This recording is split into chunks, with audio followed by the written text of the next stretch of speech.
C'est Mm. ça. Mais donc voilà, au niveau santé, et là, tu vois, je parlais de santé physique, mais on sait qu'il y a aussi la part émotionnelle dans tout type de maladie, hein. Le mal a dit quelque chose. Et derrière, qu'est-ce qu'il y a? Bah, il y a aussi toutes les guérisons d'ordre psychologique ou émotionnel. Donc, on peut faire des libérations énergétiques. Moi-même, dans ma vie, j'avais un certain blocage par rapport à certaines expériences de ma vie. Et pendant un moment, je me suis dit, j'ai commencé à me dire, mais j'ai l'impression que c'était lié à un moment de ma vie bien particulier où j'aurais aimé que ça se passe différemment. Et en fait, c'était lié à une ex. Voilà. Je vais pas Ok. rentrer dans les détails, c'est très personnel encore une fois. Mais du coup, toujours est-il que j'ai demandé à la retrouver. En plus, elle était à l'étranger, donc elle n'était pas française. Et du coup, bah, le moyen le plus rapide, plutôt que d'aller prendre un billet d'avion, aller la voir et le parler, j'ai fait ça en sortir du corps. Et en fait, je suis revenu. Donc, non seulement j'ai voyagé, j'ai fait ce qu'on appelle un revisiting, c'est que je suis revenu dans un événement passé, indirectement. Le temps passé, présent, futur, hein, dans la phase, tout est coexiste en même temps, hein. On est au niveau quantique. Et à ce moment-là, donc, je me revois dans la scène. C'était chez moi à l'époque. Et, et arrivé à un certain moment, j'enclenche une discussion et je change en fait le contenu de ce que j'avais prononcé à l'époque. Et à ce moment-là, littéralement, ce qui est très fort, c'est très dur encore une fois d'y mettre des mots, mais c'est que on se sent toujours traversé par une énergie très forte qui nous traverse de haut en bas.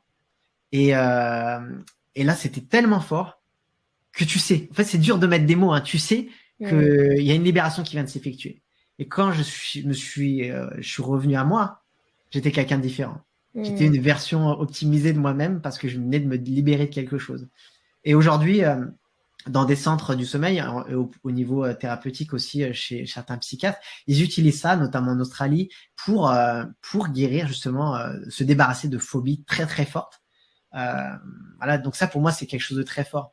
Il y a énormément de personnes qui souffrent du syndrome, comment on dit, PTSD en anglais, tu sais, les soldats, par exemple, les vétérans de la Ah guerre, ouais. Mm. qui ont encore ces traumatismes.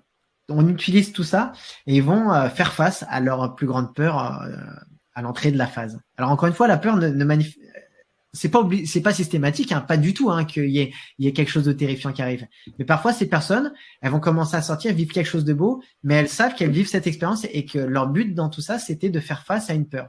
Donc, elles vont appeler cette peur volontairement et consciemment.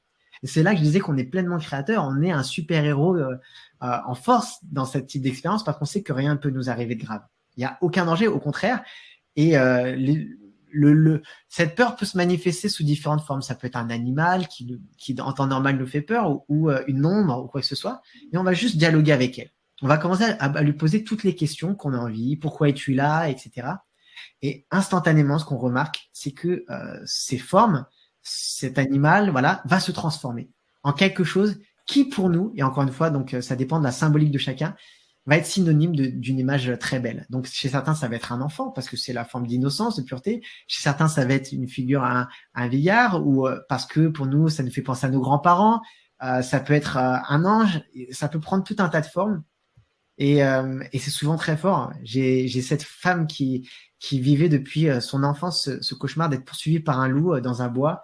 Et des fois, elle savait plus si elle était vraiment en cauchemar parce qu'elle était lucide, donc elle était dans un cauchemar lucide.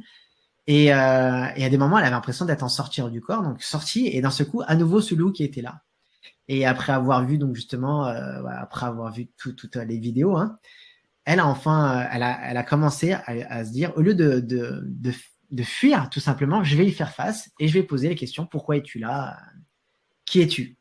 Et là, ce monstre s'est transformé en enfant. Et elle a dit que toutes les nuits qu'on suivit pendant très longtemps, là, pendant un petit moment, pendant plusieurs semaines, cet enfant se manifestait et au lieu d'être justement un événement terrifiant, il lui donnait tout un tas de messages et c'était en fait un guide. Et en fait, donc, ce guide, elle lui avait attribué tout simplement par les filtres de nos peurs, elle lui avait attribué une image terrifiante.